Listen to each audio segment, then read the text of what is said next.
લક્ષ્ય ન્યૂઝ, એક નજર, એક લક્ષ્ય. બડોલી ગામની શાળાઓમાં ધ્વજવંદન સાથે સ્વાતંત્ર્ય પર્વની ઉજવણી. 79માં સ્વાતંત્ર્ય પર્વ નિમિત્તે બડોલી ગામમાં દેશપ્રેમની લાગણી છલકાઈ રહી હતી. પ્રાથમિક શાળા નંબર 1 ખાતે સવારે 7 કલાકથી 30 મિનિટે ધ્વજવંદન કાર્યક્રમ યોજાયો હતો.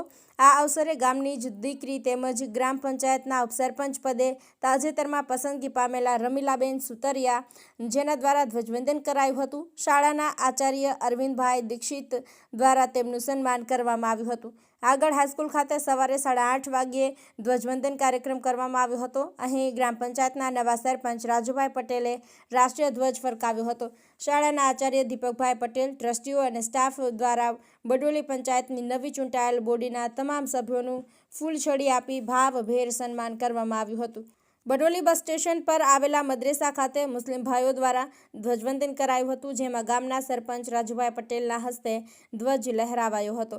બાદમાં પંચાયતના સરપંચ સહિત બોડીના તમામ સભ્યોનું ફૂલહારથી સ્વાગત કરાયું હતું. ઉજવણી પ્રસંગે શાળાના બાળકો, શિક્ષકગણ તથા ગ્રામજનો મોટી સંખ્યામાં ઉપસ્થિત રહ્યા હતા. શાળાના બાળકો દ્વારા દેશભક્તિથી ભરપૂર સાંસ્કૃતિક કાર્યક્રમો રજૂ કરાયા હતા.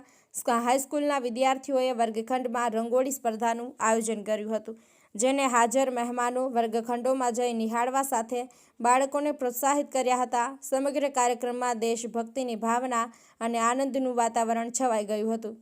લક્ષ્ય ન્યૂઝ, સંજય નાયક.